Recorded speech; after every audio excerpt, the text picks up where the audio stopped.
Let's see, I'll give this to Gary, that to George, I'll give that to Paul, and that to Wendy.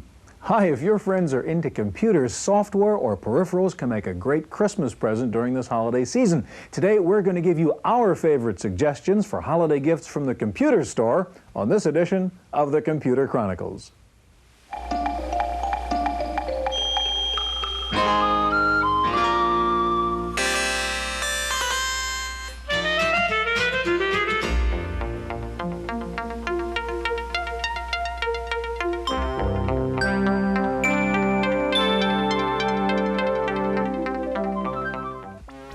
The Computer Chronicles is made possible in part by CompuServe, featuring an online reference library, Wall Street reports, at-home shopping, airline reservations, games, and hundreds of other services. CompuServe, helping people get the most from computers. Additional funding is provided by McGraw-Hill, publishers of Byte. Byte's detailed technical articles on new hardware, software, and languages cover developments in computer technology worldwide.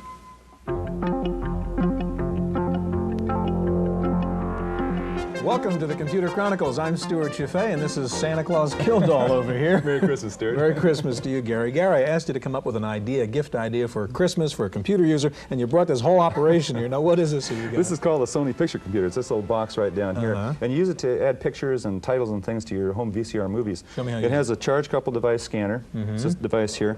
You take a piece of paper to make a little drawing on it like this. And for example, this might be a title for the trip to New York. Set it over the top, sight through it, and push the little start button. And we'll see the black and white image come up on the screen as it's scanning process. Okay, so you're scanning a little drawing you made, and we're making now titles for our home video of our trip to New York. Right.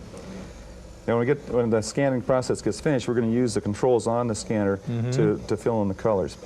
Okay, now it gets to the right here. We'll see a little color palette appear down in the lower right-hand corner. Okay. There it is. Okay. Now I'm going to select a red color for the apple here, and move this cursor down. You see a little X down there. We'll paint that in. Okay. And then I'm going to go up and color the stem. I'll have to select another color here. We'll take. I'll find a green in here. Okay, there's a green. Okay, stem. so move this up, center the cursor again, and then paint that in. Turn that green. Okay. Okay. And I'll move up here and get the letters. Take a. Well, let's try a yellow with that one. Okay. Find a yellow. Okay, paint that in, and then we'll move over here to the end. Paint that. And then I'll go over here and get the exclaim. Okay. Move up here. Now you can also get a little trackball that goes with this, makes this operation a little bit faster, yeah. And I'm also going to zoom in on this one little piece so we can see that. So okay, so you've got a 2x zoom function in there. Now we can take a look at that, paint that in, and then we're back again. Now we've got our picture painted. We can use this to include in our VCR taping. Okay, so I could roll. I just happen to have some video, home video, which Gary took in New York. And we here it comes. Okay, there's now the this video. is a standard right. until it's non-professional. Here's our scan image. Okay. Now we'll put superimpose in there. And we have our titles on top of it. Professional titles. Okay, how much does that thing cost? This is around $400. Not a bad Christmas idea. Okay, in just a minute, we're going to be joined by the rest of the Computer Chronicles gang, George Morrow, Paul Schindler, Wendy Woods, with all their suggestions for Christmas gifts for the computer user on your list. First of all, let's go out to the retail stores and see what the hot-selling items are right now in the computer stores during this holiday season. For almost every retail store, Christmas is the biggest selling event of the year. The colorful decorations are vivid reminders of the commercial importance of the holidays, and 1987 is no exception. Nervous computer retailers are watching carefully to see if Wall Street's October crash was a harbinger of bad times. But that doesn't seem to be the case, at least for now. So far, that type of bad news activity hasn't really put a dent in our business. Our customers don't even really talk about it or mention it. Probably has a lot to do with the general population who we do business with on a daily basis probably don't have a significant amount of money tied up in the stock market to begin with. So whether the stock market went up or went down really didn't affect them at all. We've seen a significant surge in business. November was a strong month altogether, and we thought we would conclude strong, but it seemed like it's almost doubled itself within the last 3 days. So people certainly are out there ready to buy. Christmas buying has a big impact on both sales volume and on the kind of product that sells. Games, for example, represent up to 75% of holiday software sales at this store. But the popularity of entertainment software doesn't mean that Yuletide shoppers are less sophisticated. They seem to be getting more selective. We're finding that people now are maybe buying their second machine, trading up, trading in. There's capabilities for customers to trade in, and we can now resale used applications. Well, Christmas time gives us a chance to build new customers. And then Christmas sales will lead into sales for the next 9 months. Basically, we use the last 3 months of the year to capitalize on the 9 months of business that we've been working on so hard. Shopping for a computer can lead to a very expensive Christmas. But if most buyers view the holiday season with financial anxiety, for other, more innocent shoppers, it means a lot.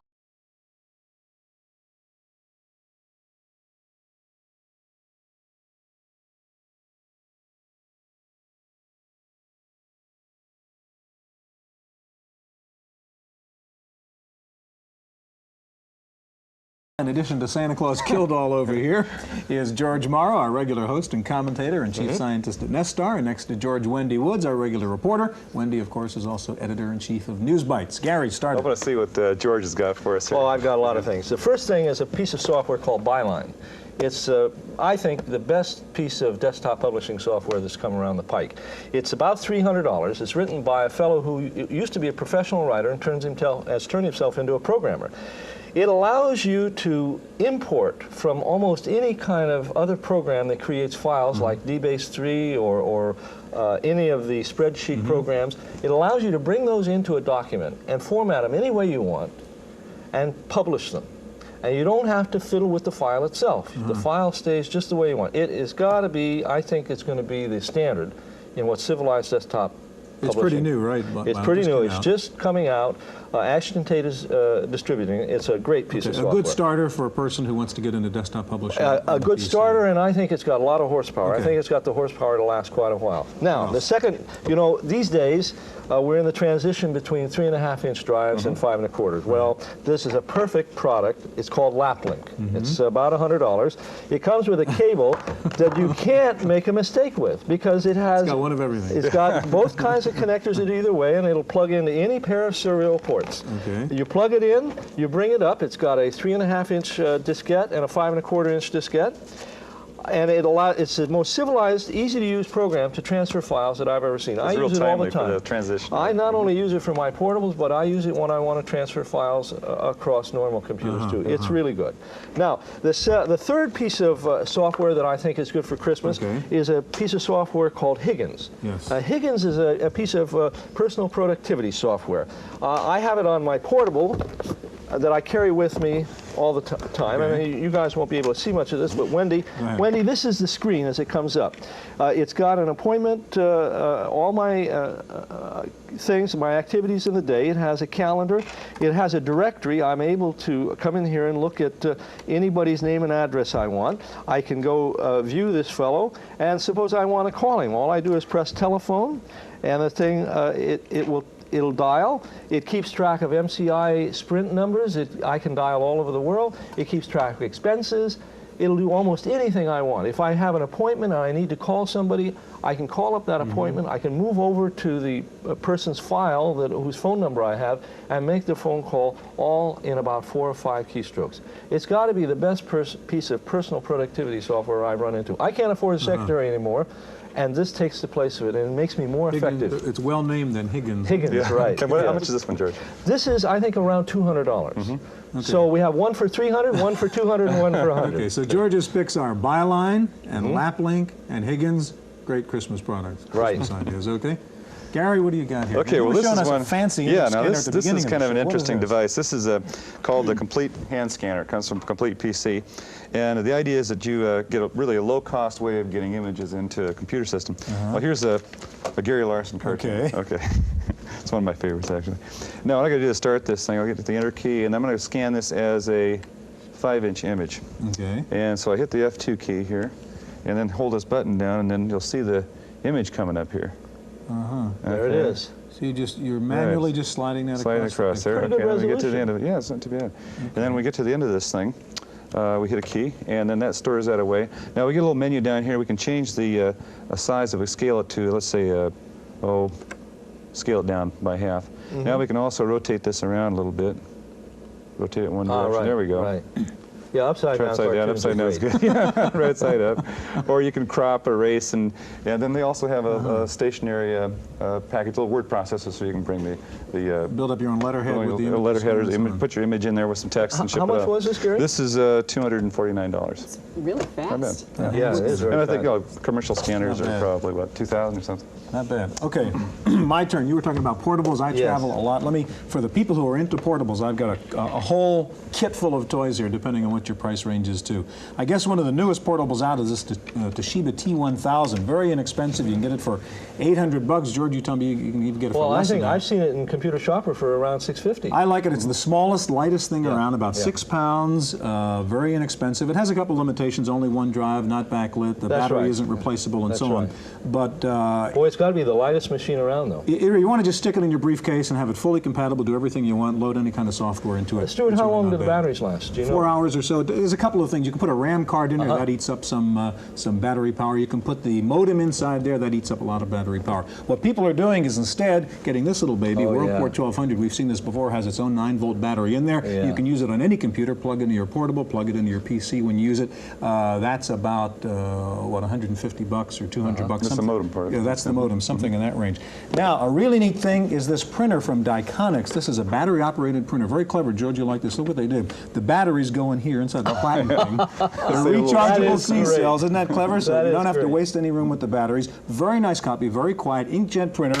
Uses a standard HP inkjet. Relatively inexpensive, $300–400, and excellent quality print, pretty fast, 150 characters per second in draft mode. Next year I'll bet you they'll have this thing not only as a printer but also as a scanner, and you're a fax machine. A couple other real quick things. If you're a portable user and a modem user, you run into a hotel, you can't get into the phone because it's hardwired. All you do is unscrew the mouthpiece, screw this thing on the mouthpiece, plug your jack in, and you can use a phone anywhere, even if it's hardwired. And is it two-way? Does that give you two-way or just one-way? Two-way. It's regular. Wow. Same as How much is that? This is about $45. It's a terrific tool if you. And where can I get it? I've only seen it mail order. I've never really seen it in the store. One last thing, if you're really on a budget bit, you only want to spend a couple of bucks. It's about $20 again if you go into 3.5-inch discs like you were talking about. You take all your little things, put them in here, carry them around in your pocket. I think it's $19.95, so it's kind of a for traveling software, right? So if you're into portable stuff, here's all kinds of portable things for you. Julie. Julie, well, this is exactly what is Julie, Wendy? For the computer user, it's for the kids. Julie is what's supposed to be the world's most sophisticated doll. It's got a 64K memory. It's got a voice synthesizer. Hi, my name is Julie. Voice recognition chips in it. It will learn secret words. Children can talk to them. Fun. Let's see if I can communicate with her. Julie? Let's have a party. Julie? Ooh, it's nice. Well, Julie is... See if you can straighten her out a little bit, Wendy. Okay. Julie is not listening to me like most children. But there she goes. Okay, be quiet. Are we making too much noise? That's right, we are. Okay. Let's have a party. Oh, she really is hooked on this party business. Anyway, one of the other features that she has is she has a motion detector in her, so that if she is moved suddenly, she will know it and she'll respond by saying, "Are we going somewhere?" She also has a temperature sensor in her. I put her in the freezer just momentarily, and she indeed did say it's getting colder. And then she comes with a book. Well, how about, does she have a light detector also? That's right. She has a light detector, so if it's getting dark. She says it's dark? Right. If I put a sheet over her head or something, she would say, "It's getting dark in here." And then she'd say, "It's getting light." All these little things are hidden inside here. And she comes with a book, which has these little pads on them, and if you put her fingers against them, she'll respond to what's in the book. It's a neat little toy. What does Julie cost, Wendy? About $100. And it comes from? A Worlds of Wonder. So it's got a lot of the technology we've seen on the show for the last year or so. More. Look, it has motion detector, it has heat detection, it has light detection. It's a robot, really, called Julie. Okay, Wendy, thanks. We're going to be back with some more toys for Christmas in just a minute. So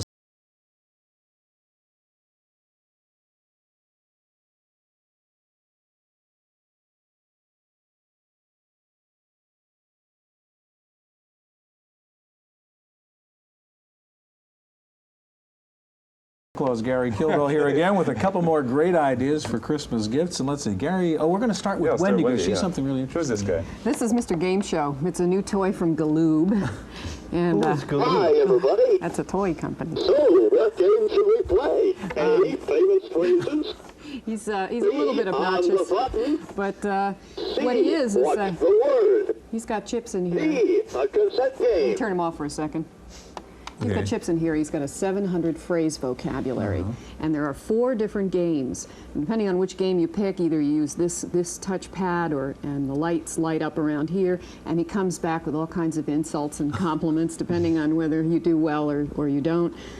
He can handle up to 4 players at once, and he can just go on and on. What age And level? this is the money that you win? Oh yes, you win money, and you can put in a cassette for extra games. This is the trivia games are on cassette. It's a data cassette or an audio cassette? It's an audio cassette. So, how much is it? It's about $100 at major department stores. It's What just being sold what this age Christmas. level would it be aimed at, Wendy? Gee, you know, it's funny because I have a teenage babysitter who can't stand it, but his father loves it. It's for kids like us, you mean? You know, Wendy was playing it for me before the show, and as much as I hate these game shows on TV, I found it kind of interesting. It's kind of funny. So it's a kind of collection of computer games without a computer, and you can really just play it It with just the shows you design. what modern electronics is finally doing with the toy industry. This is a good How it's example. destroying. All right, I understand, Wendy, you have to go do your Christmas shopping, so if you want to unwire yourself, you're allowed to take off now. Thanks. Okay, Gary, what do you got? This is Video Works too, and it's an animation, presentations for home, office, school, things of that sort. For the Mac. And for the Mac. And apparently it works just like the old style animation where you lay down a scene, and then you put another scene on top of that and move things Fancy across paint it program. and so forth. Yeah. Who makes it, Gary? Let's see. Macromind. Macromind, okay. And how much is it? $200. This is $200. $200. Now here's an example of it right here. We've got a racetrack set up, and I'm going to start the play, and we'll see the race cars come with the lineup, and you've got a little There's guy a flag, waving his flag, right. and off they go. And they're coming around Here they- the right. backstretch there. We around don't the have turn. color or sound here, Gary, but you can have color and Yes, sound in right, this, can't you? right. It's pretty exactly. good animation. Yeah. Yeah. It looks like it'd be a really interesting thing to play around with. And to Really use it, does. as you say, for business purposes, too. Stuart, what Yeah. are these things Yeah, you have very here? much. Okay, Gary, you get business class up, okay? And I'm going to show George these little toys over here. He's been talking expensive things, $200, Sure. and before in the other segment, expensive stuff. This is $50, a very interesting program called Ask God. Ask God. Claims to be an artificial intelligence program. Basically, it's a database of the Bible. George Burns wrote it? Is it? I don't know if George Burns, or maybe he's in there, I don't know. Anyhow, so if you have a question, you really want to find out what does the Bible say about a particular subject, you can type in a natural language question. I want to know the meaning of the abundant life, for example, and it'll pull out every phrase from the Bible that talks about the abundant life. So it's kind of an interesting thing, especially for the Christmas season, called Ask God. Stuart, what churches have blessed this thing? I don't know that anybody's blessed it yet, but it's $49 and it's an interesting present for Christmas. Real quickly, something called Daily Features. This is only $15 or $17, something like that. It's kind of a nice gift for your secretary if she uses a computer. When she turns the computer on every morning, it comes up with a quotation of the day, an inspirational quote, a word to learn for the day,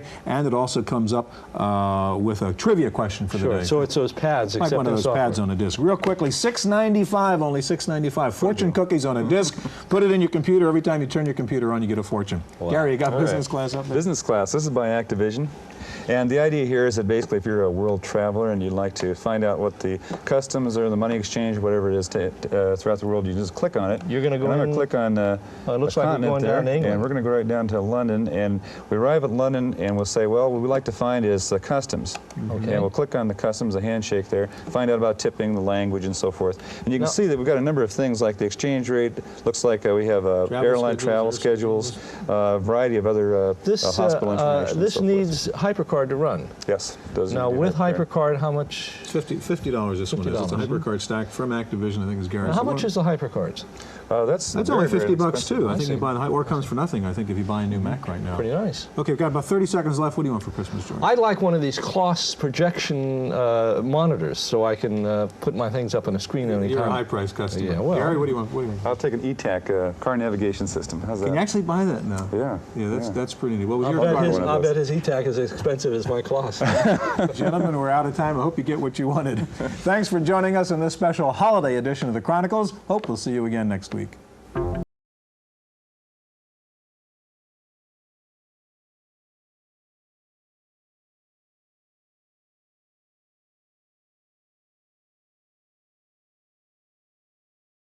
random access file this week. Researchers at the University of Idaho say they have developed a microchip 100 times faster than any previously known chip.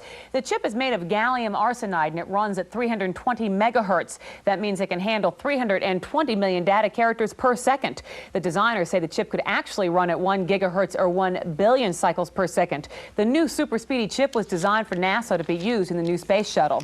Meanwhile, researchers at IBM say they have developed a magnetic disk which can hold 10 gigabits of information on one 3.5-inch disk. That is the equivalent of 620,000 pages of double-spaced typing on one disk, more than 50 times greater than the existing disk capacity. The breakthrough was accomplished by creating disk tracks that are only half a micron or only 20 millionths of an inch wide. If you've gotten stuck in the crack between email users and fax machine users, there may be an answer in sight. DA Systems of Campbell, California has announced the GeoNet mailbox systems, which will interface email and fax systems. At the moment, the system will only support text and is one-directional from email to fax, but it will enable PC users to send mail directly to another person's fax machine. Lotus has reported the results of a survey it just completed on the future of OS/2, and the outlook is quite rosy. A majority of computer managers said they expect OS/2 to become the dominant operating system within the next 5 years. They cited the benefits of multitasking and better memory management, and they expressed confidence that software developers would adopt OS/2 and come out with more powerful and sophisticated applications to take advantage of the new operating system. Lotus also announced this week the release of a new network version of 123 called 123 Networker. The new version of Release 2 of the popular spreadsheet program will support 5 users on a single file. It's pricey, $2,475, but it does come with 5 manuals and it is not copy protected. Time now for Paul Schindler to join in with his software picks for the Christmas shopping season. Here's our special holiday edition of Paul's Software Review. Ho, ho, ho, ho. Here we are in my actual den, the room in my house in which I do my reviewing, as well as my real job as senior editor of Information Week magazine. Once again this year, with the help of my associate, San Francisco consultant Richard Dalton, I found some Christmas goodies. First, from Simon & Schuster Software comes a $10 gift, 'Twas the Night Before Christmas, an animated musical Christmas card. It starts off with jingle bells and some Santa animation. It then offers a nicely illustrated version of The Night Before Christmas. You control the pace of the text. There's a Christmas game which involves moving around pieces of a puzzle. I'm not very good at puzzles, as you can see.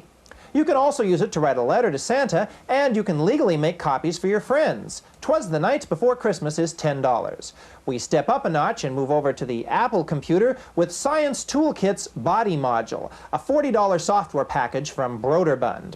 I can't say enough good things about Broderbund in general and the Science Toolkit in particular. It's well-written software that's fun and educational. Now, there's lots of things you can do with the package, but we're just going to show 3 of them quickly. You can measure your heart rate, measure the volume of air in your lungs, and measure your response time. Science Toolkit Body Lab is $40. At the outer limits of reasonable pricing is Microsoft Bookshelf. Now you see, I've got my dictionary over there and my almanacs and reference manuals over here, but they're all contained on this one $300 CD-ROM, where I can access them instantly from my word processor. It's a great gift for a writer. We're going to wrap up with 2 luxury items that any PC owner would die for. If your loved one sends and receives a lot of facsimile, why not lay out $500 for this facsimile card from The Complete PC? No more fax machine. Let your PC do it. Or the ultimate Christmas computer gift, a $1,495 scanner from Dest, which can digitize most typewritten material and store it on a personal computer. No more retyping documents. What a concept. This is the software for it. With some Christmas suggestions and best wishes for your holiday season, I'm Paul Ho Ho Ho Schindler for the Computer Chronicles. Commodore is about to announce several new products for 1988, among them an AT coprocessor board called the Bridge board. They'll also be announcing a new high-resolution monitor for the Amiga. The juiciest rumor is about the new Amiga 3000, which will have 9 megabytes of RAM and a 50 megabyte hard disk plus separate animation and graphics chips. A state legislator in California is using personal computers to bring the government to the people and vice versa. Representative Morrow has started her own legislative bulletin board called There Ought to Be a Law. Her constituents can leave suggestions for new legislation on the board. She's promised to forward all suggestions to the appropriate committees and give users feedback on the dispositions of their suggestions. Finally, someone has turned the Macintosh into a poet. In fact, there are about 500 Macs scattered around the country right now in greeting card shops disguised as the computer poet. For $2.95, the Mac will ask you a few questions about the object of your affections and then compose a more or less custom-made poem for you. You can select from a variety of holiday environments such as Christmas or graduation, birthday or anniversary. There's also a home version of the computer poet software available. It's $29 and it runs on a PC compatible, an Apple II or an Atari ST. And that's it for this week's Random Access. I'm Cynthia Steele. The Computer Chronicles is made possible in part by CompuServe, featuring an online reference library, Wall Street reports, at-home shopping, airline reservations, games, and hundreds of other services. CompuServe, helping people get the most from computers. Additional funding is provided by McGraw-Hill, publishers of Byte. Byte's detailed technical articles on new hardware, software, and languages cover developments in computer technology worldwide.